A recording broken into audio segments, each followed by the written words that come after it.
Charles गेलुसैक का नियम। तो चार्ल्स गेलुसैक का नियम नियत दाब पर लागू होता है। तो चार्ल्स गेलुसैक ने क्या बताया, ये समझने के लिए अपने आसानी से सूत्र क्या है इसका, इसके लिए अपने पीवी बराबर एनआरटी से शुरू करते हैं। पीवी बराबर एनआरटी, 1 मोल ले लिया जाए, 1 मोल के लिए क्या हो जाएगा, पीवी बराबर है आरटी। दाब नियत है, नियत दाब पर, नियत दाब पर यानी कि पी नियत है, पी नियत है, आर पहले से नियत है। तो नियत नियत है उन चीज़ों को एक तरफ कर लो, तो V बराबर क्या हो जाएगा, आर बटे पी टी, और आर बटे पी क्या है, नियत है, नियत है तो ये नियतांक है, तो V बराबर क्या हो जाएगा, नियतांक इंटू टी। समानुपाती का निशान हटाया जाता है तो नियतांक लगाया जाता है, और नियतांक हटा देंगे तो क्या लगाएंगे भाई, समानुपाती।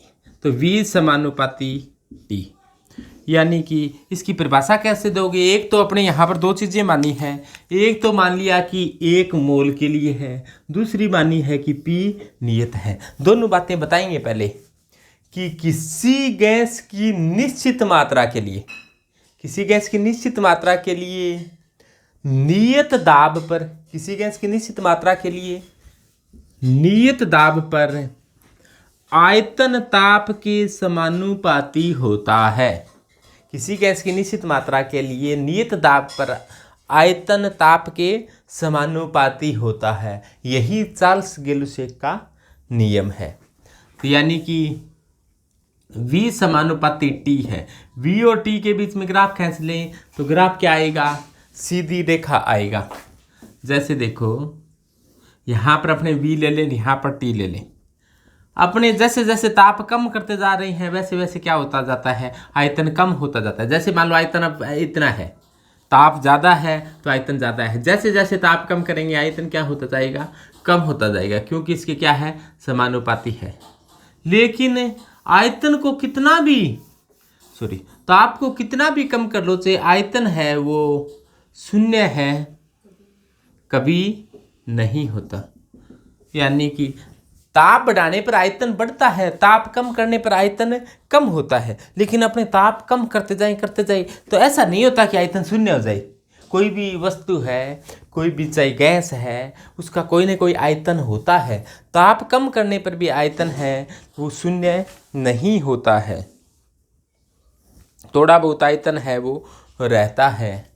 तो V समानुपाती T का ग्राफ है ये, ताप बढ़ाने पर आयतन बढ़ रहा है। और V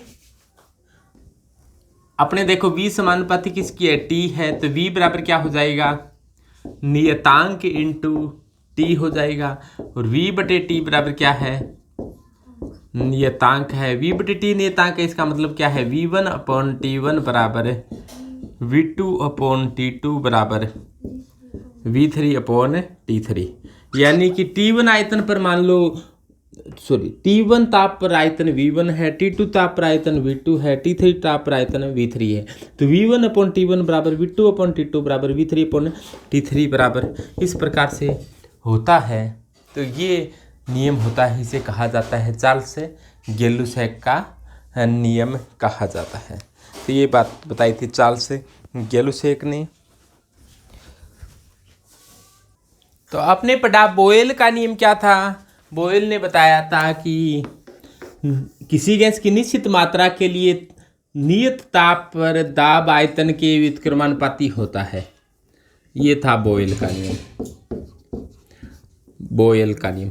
चार्ल्स गेलुसैक ने अभी ये बात बताई कि V समानुपाती T होता है, V समानुपाती T होता है। ये किसका नियम है, चार्ल्स का नियम है।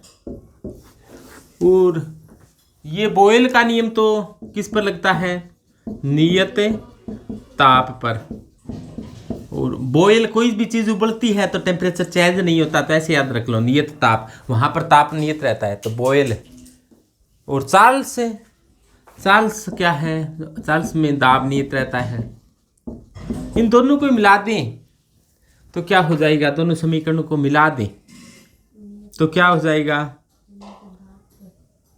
ये तो V समानुपाती 1/V है और A क्या है, V समानुपाती 1/T है। तो अपने पहले दोनों को V के समानुपाती कर लो, इसको P को इधर ले आओ और V को इधर ले जाओ, तो P को इधर ले आओ, V को इधर ले जाओ, तो V समानुपाती 1/P और V समानुपाती T है।